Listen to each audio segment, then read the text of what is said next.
All right. Well, welcome you all to the Financial Shifts. I have the pleasure of hosting Dr. Nicole Garner Scott. Oh my gosh, it's so great to see you today. Ooh.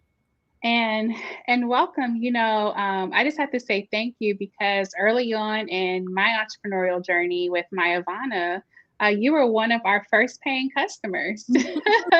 We had the chance to do an event with you all at Essence Festival, and that's how we got connected. And so I met you through the Garner Circle Yes. when you Mhm. were running the Garner Circle. So, how did you shift from PR to finance? Yeah. Well, first off, thank you, Candace, for doing this. I think that Mhm. 2020 was a year of pause and reassess, and 2021 is definitely a shift. And if you Yes. lean into the shift and you embrace the shift, then it's a beautiful thing. And if you try to Mhm. pretend like, shift isn't happening, then uh, that's where the anguish comes from or whatnot. So, Exactly. I'm definitely here to celebrate the shift with you and with Thank all the you. other speakers. Mhm. This is just so timely. For Mhm. me, personal shift. So, always been an entrepreneur. Mhm. I like to say I've been an entrepreneur since I was 5 years old. I was like the candy lady in the neighborhood, and all those other different things that Yes. just really light a fire to your entrepreneurial spirit. Um, when I was in college, that is when I actually started my PR agency, Mm. and just was really passionate. That even the way I started the PR agency, it was I had an account, an agency I was working with. I was actually interning with them. One of their accounts was Delta, and it was getting Mm. young Black boys interested or exposed to the aviation industry. And Mm. so I owned it, right? I was like, oh my gosh, like the resources Yes. these boys can get. I had about 800 boys come through the program.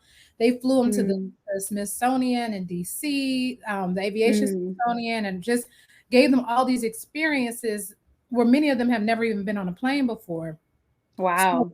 I knew back then that my passion for my community was going to be the driver of anything that I did. Mhm. That was first and foremost. Mm. Growing up in Atlanta, I'm born and raised in Atlanta. Mhm. Um, I tell people, I've basically been going to HBCU since like pre-K, right? Like Right. That is Atlanta. yes, exactly. But it puts a different level of commitment to the culture, commitment to your community inside of you. So that is Mhm. on top of my parents layering into that. So that's always been a big part of my why. Mhm. I just feel like our community together we could do so many different things.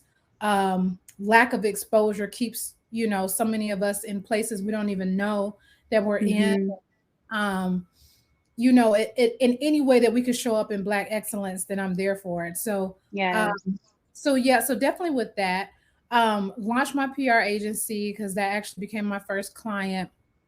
Years Mm. of that, and then I had a shift. I opened up a co-working space in Atlanta, Georgia. I remember that. I was there. Yes, yes, and Yes. um, during that time, I had the ability to interact with so many entrepreneurs and just professionals around the city one on one, right? So um, Mhm. it was at a stage in my life where before kids, before everything else. So I was just in my space a lot. I was giving a lot of my, Yeah. and so I always thank God that people could be very transparent with me, but there was a lot of people coming into my space with tears. They were Mm. this was a time when the narrative of entrepreneurship just was very toxic to me. It was, Mm. jump out there, don't have a plan, don't have anything Right. in place, and just try it, Right. and people were just getting caught up into that toxic narrative and really jumping out and coming to my office, saying, "Hey, I'm about to lose my house." Or, Wow. I gave it my all. It's not working. I'm going into deep depression. I Mhm. looked at from my boutique space, it was, you know, it was a I mean, it was a co-working space, but to me, it was really like a therapy, a therapy Yeah. lounge is what, Yeah. you know, refer to it when I look back at it. And I had been exposed to some great, I call them my financial mentors in college. I didn't grow up with a lot of these conversations, just my conversations Right. overall. Um, my first large exposure was when I was in my second year of college. My roommate, um, such a sweet girl. She was very like shy and very just very relaxed, under the radar, etc. It was spring break. Mm. We went back to her state because I was like, cool, I've never been there before. We can go check out your family. We Mm-hmm. arrived to her house. It's literally an estate, right? I mean, literally the gates are opening, the call service, etc. Mm. I was like, oh, where are we Mm. living? What is this? Is this like a Airbnb or a Right. or whatnot? She was like, no, this is my house. And I was like, oh, this is cool. She was like in Abercrombie and Fitch and just like really chill, right? And so Mm. I remember going into her house. Her family was so sweet. But immediately the conversations were like, before you guys leave back out, make sure that you stop by the wealth manager's office. There's some things that need to be updated now that you're over Mm. 18. At dinner, they were talking about the family business, and they were just talking about her trust Mm. and, just a lot of different things. It was just such normalcy to the conversation. And Mm. I remember being like, I don't even know what you guys are talking about. You know, Right. it wasn't even, let me catch up. It was like, where do I begin? I don't Yeah, even like, know what you what guys, is this? yeah, Yeah. are talking about. And I remember, calling my family like, do we have a family office? And I don't know about it, or Right. is What this is common? that? Is this common? And so I'm sorry, my son, I'm a working mom. He's So so big now. Oh my I God. know. He's like a little, yeah, he can wait. Yes. Anytime I Oh, do an time interview, flies. he's like, where are we speaking, Mom? What are we doing? Right. I need to interview him next. And so, and so that started my fervor to just being very interested in, there must be so many more levels to financial Yes. planning and financial literacy that I don't know. Mhm. And I'm going to have to be the one to bring this back to my family, my community, my circles. And Yes. that's where it started. And so I've had this affinity towards understanding true financial planning, understanding financial, like Mhm. money mindset, money trauma, money triggers, just Yes. a lot of different things in regards to that. That started for me long ago, and I interweave that into a lot of different things that I was doing, etc. Mhm. Um, Mhm. through that, when I started really sitting down with a lot of individuals in during that time I had the co-working space, I was like, before we could talk about these beautiful marketing campaigns and these ways Mhm. to get out there, etc., there's no level of financial planning here. There's no cash flow in place. There's no Right. understanding of, like, how did you get this far? Like, Yeah. how did you spiral down this far and not realize this is where it was going to end up? With Mhm. no judgment or whatnot, but just Right. recognizing there were conversations that weren't being had. There were um, levels of planning that just many people weren't having access to, and so that is when Right. I really started to make the pivot. And so Wow. I called the initiative the money plan, just just because people people have these ideals of where they want to go, where they want to end up, what they want the second half of their life to look like, but there's no plan to get them there, right? There's no Right. strategy, there's no multi-layered approach, and many of the actions that they're doing now is not going to equate to how they think it will go. I Mhm. we actually did we were looking at a study a few weeks ago where previous generations, their retirement plan or pension plan or whatever that was feeling like their kids were going to take care of them. But Mm, from the generation right before us to our generation, they don't do that anymore. You know, like until people mm-hmm. are older, when they have their kids, they're still taking very much taking care of their own kids and their own Yeah. family, and don't necessarily have it to take care of that. I mean, I was, you know, a 35 plus woman by the time I had my child. And so, Mm-hmm. you know, some of those, that sandwich generation is definitely going to get very real for me and for many of us. And so I just dove deeper into getting my licenses and getting my certifications so I could really show up and really serve. You know, there's Yeah. great service to people who spark the ideas and uh, Mm-hmm. expand your mind. But I wanted to be able to follow up with that and say, here goes, you know, either financial tools or Right. exposure, someone you could talk to, my ecosystem, any of those things to really help solidify you. Because if that Mm-hmm. information wasn't passed down, then how do you, you know, how do you retrieve it? Exactly. And you're like bringing us back to the basics of financial planning. Mm-hmm. And so many of us don't leave, our homes like going into adulthood with those tools. Correct. And so it gets real very fast, like especially when you go into entrepreneurship, right? Mm-hmm. Because you have to you're building your business, but at the end of the day, you have to feed yourself too, right? Like you have to live. You have to like and just to be transparent, it took me about 4 years to really be able to take care of myself. When I started my company, I did move back home with my parents, building this thing from the ground up. And it did take some time. So I Mm-hmm. totally understand what you're saying when, so many entrepreneurs jump in because that's either, that's the trend, that's the wave, that's, maybe ultimately in your heart what you truly want to do and called to do. But there's a financial component that makes this journey sustainable. Mm-hmm. Mm-hmm. And so I had to face, those parts of myself when I realized that trauma was at the root of my financial blocks. Mm-hmm. Mm-hmm. And when as I was pushing forward, and this even was showing up in my business. So I'm like, Mm-hmm. why can't I move past certain revenue goals? Like I Mm-hmm. feel like I was always hitting the ceiling.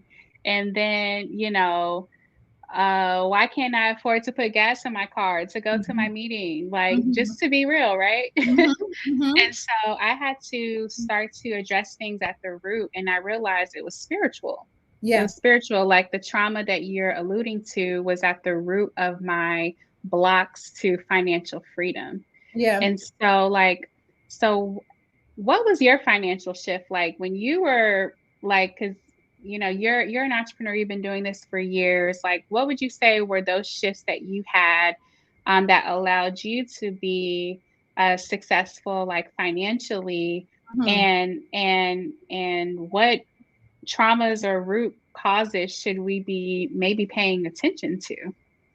So, so I'll talk about some of my traumas, you know, that I had to heal through and am still Mm-hmm. healing through in some areas, you know. So Mm-hmm. one was, many of us, we grew up with very frugal parents, right? Because they operated Yeah. out of survival.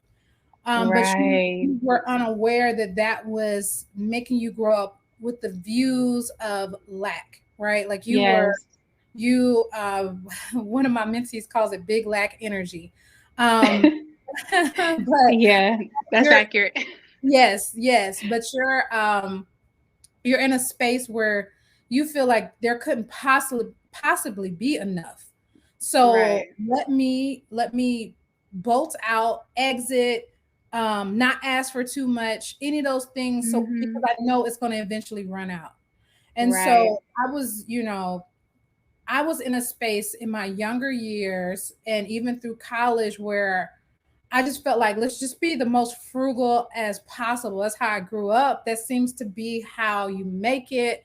Mhm. You know, those different things. And I realized very quickly that, you know, you could be so cheap that it costs you quality of life, right? Yeah. Once it Yeah. costs you quality of life, then it becomes more expensive than, it would have ever been, on top of the headache, on top of the stress, on top of Mm-hmm. what it's doing to your soul, right? Like there's just a lot of Mm-hmm. different things that are transpiring from that. So, I Mm-hmm. had to definitely heal from, or first I had to recognize it, like once you start to Yeah. figure out what your triggers are and you start to really, get to the root of what the trauma is, you can have financial PTSD, in different areas, just Yeah. depending on what your money story was, or what you saw as a child growing up, and that child is still healing inside of you, right? Like your Mm-hmm. money child is the reason that your money adult acts the way that it does.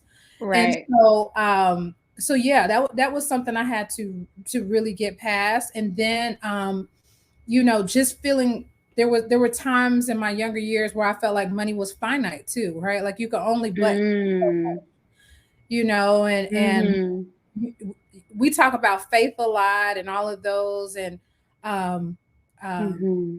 just where we stand in regards to that. And if you listen to yourself, right, if your faith muscle is strong, if you're developing and you're working on it, to say you have faith, but then to believe that there's so many limitations put on these things around you contradict each other. And so Right. it was like, yeah, I believe God can make six figures happen, but I don't know if he can make seven figures happen. Or Right. I believe God could give me this, but no, I don't want to ask for that, like, Mm-hmm.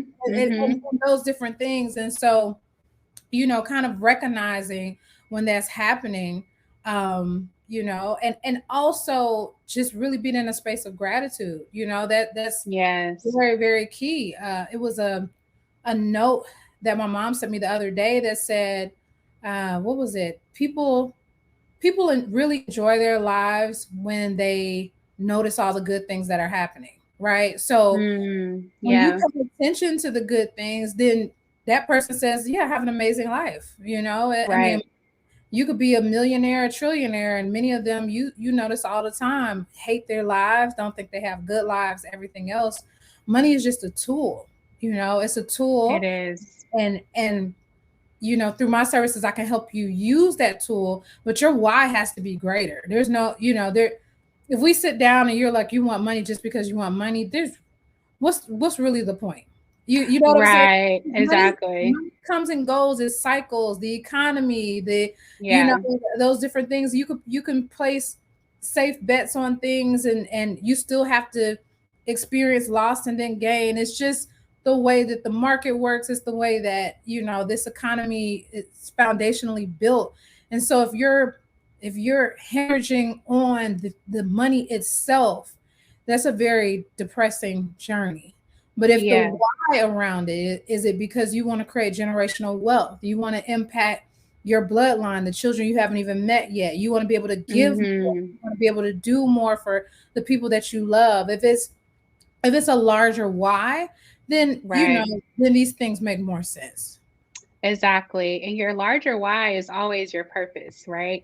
That is Mm-hmm. literally why you're here on earth. Mm-hmm. And Mm-hmm. I had to ask God, like, show me my place of purpose, like, so I Yeah. can move purposefully and be in that flow. Like, what you're describing it's just a flow because, as I was pushing through, I heard this term that money is a flow, right? Yep. And I would get agitated because I'm like, okay, well, where is the flow? I mean, how can I get into the flow, right? Right. But then Right. I realized that I am the flow. Like Mm. I am the flow because I'm Yep. moving in my purpose, and then therefore I'm in the right places at the right time, or I can foresee that the market is changing and I can adjust, or Yeah. I can, and so that was my way through. But I feel that when you are in those financially tough situations, it's hard Mm-hmm. to see that.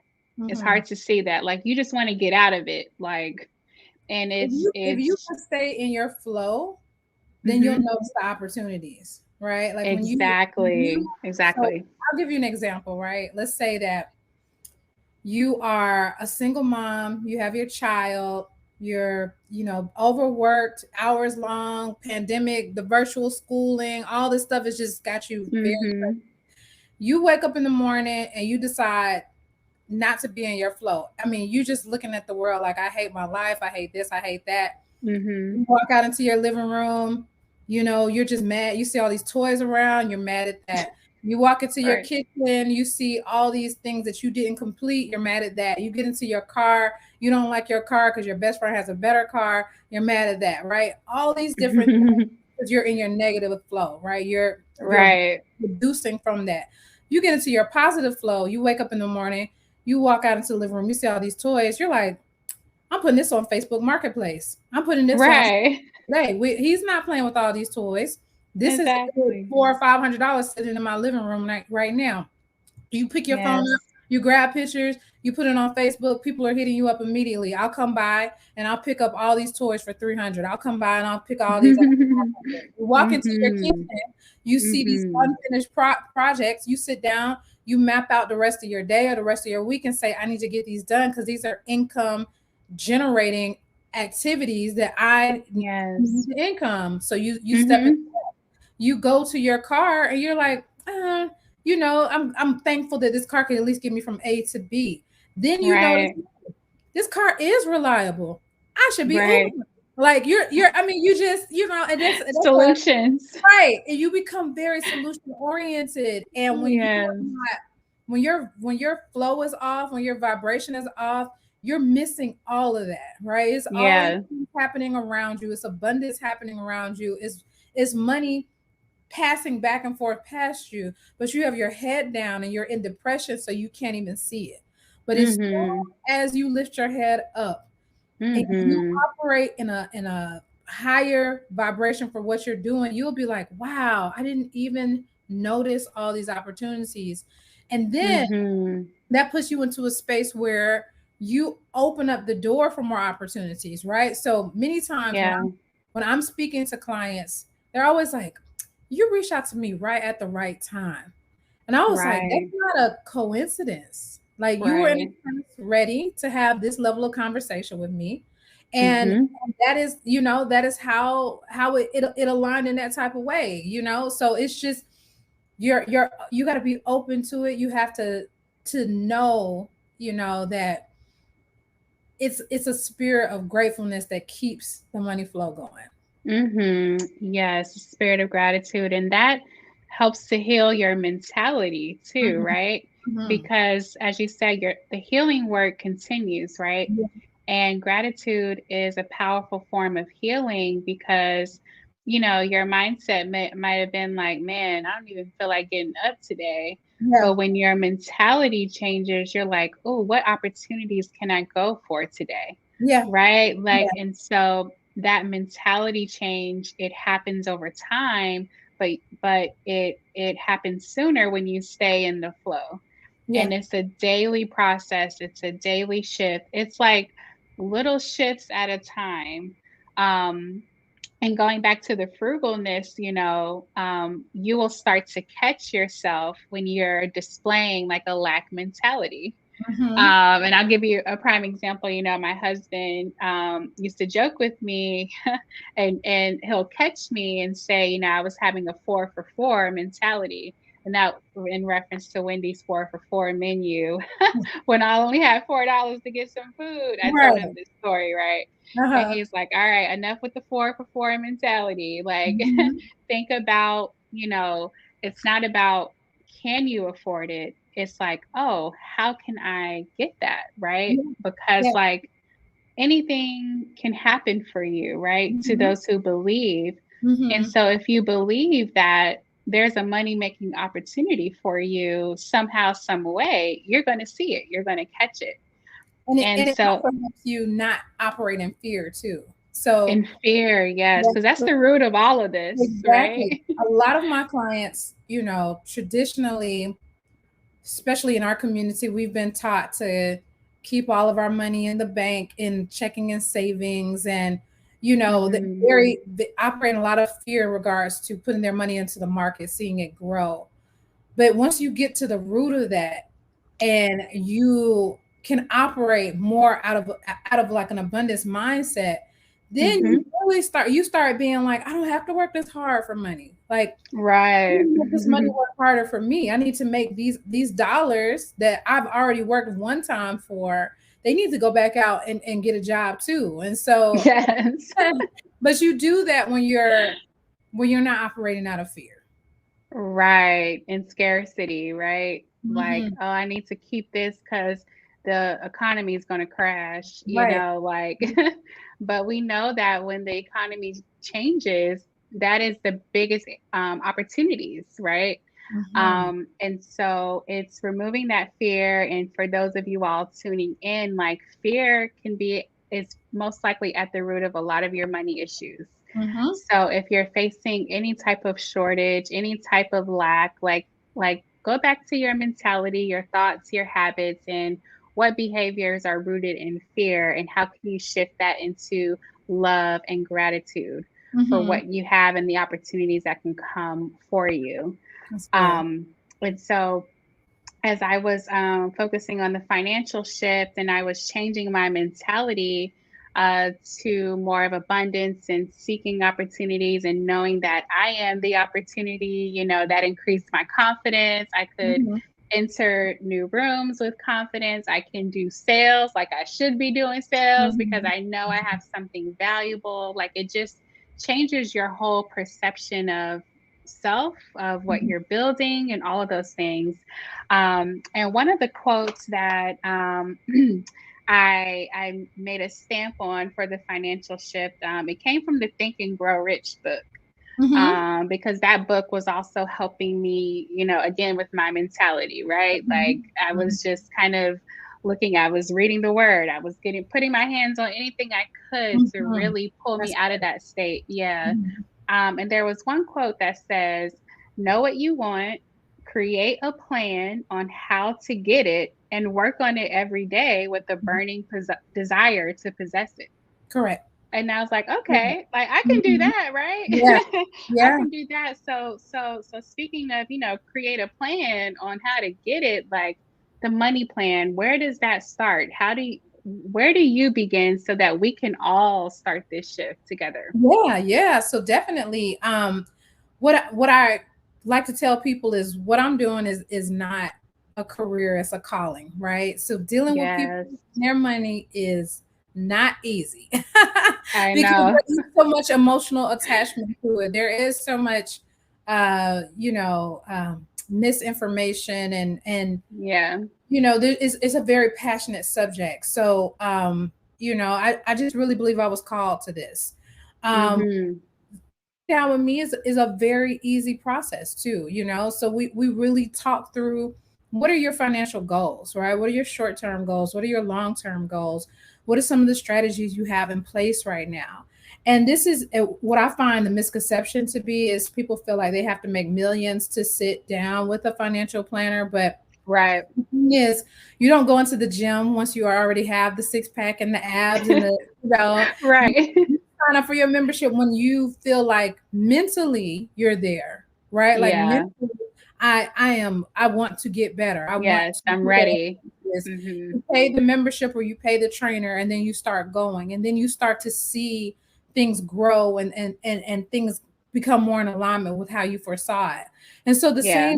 same with your financial planner. You're going to sit down, you're going to talk with them, and even the thing is money is such a changing and forever growing space. No one's ever going to have it all together. You're going to have to Mhm. the same with how I believe in therapy. Therapy is something that you have to keep going to, and that's Mhm. the same relationship that you have with your finances. But yeah, we Mhm. sit down, get to know you, and then we come up with solutions that match what your goals are, right? So it's not, Mhm. sometimes I have people sit down and they're like, "Oh, I don't want you to tell me that I need the budget and I can't get this and I can't get that." And I'll be like, you know what? You know how much you care about your lifestyle right now? What is that 60-year-old version of you? How Mm. about it? Like as Right. as much as you are a stickler about your level of lifestyle now, how can I help you marry the two? Like, how can I make sure you Right. think about that 60-year-old version? Because she's going to be just as intense about her lifestyle, too. She's going to be like, you know, Right. I've accustomed to living this way. I have my whole life, and you don't want to be going through misfortune later on in life when when you should be enjoying life more. So, really just Yes. people see that, and then you tell me what your goals are, and me coming back to you and saying, okay, this is what it takes to get to your goals. Are you feeling Mm-hmm. these goals? So, Mm-hmm. That's amazing because again, it's back to the financial planning that we didn't necessarily get growing up because our families were just trying to survive, trying to keep the lights on, trying to get us out to college, and and that was it, right?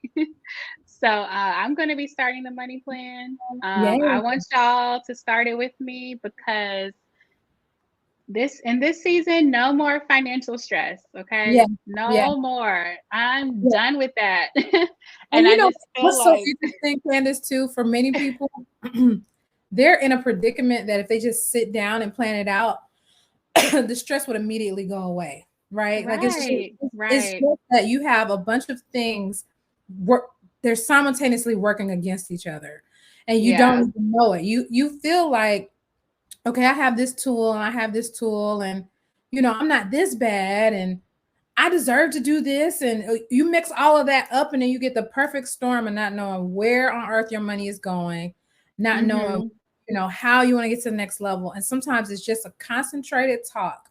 You put so much, yeah, so many other areas of your life, right? Like you right. So focus many on other this, things. you do this, but for some reason, because we were born utilizing money, right? We've touched money Yeah, since we were little. We feel like we know it so well, but it's still a right, foreign language to many of us. So just sitting down and right. that part together. Exactly. And it's something we tend to avoid as well, just Yep. to be honest. We Mhm. were taught to avoid it and to not Yep. talk about it. Yeah. So, yeah. So now we just listen. When you have a plan, you're no longer stagnant. You're in the flow. You're in motion now to Exactly. your financial freedom, and that's where we're trying to go. So, thank you so much, Nicole. Yes. This Yes. was amazing. I just love everything you're doing, and I salute you for following your why and taking it seriously, taking your calling seriously. That's Thank what I you. noticed about you is you do the work and make sure that you are showing up in excellence, Thank you. and that is what's needed. And so, thank you for that. We're all come on, let's join the money plan. Let's get this Hey, money flowing love it. so we can be in financial freedom. So, thank you so much again. And Thank you. all right. Thank you all. We will see you guys in the next segment.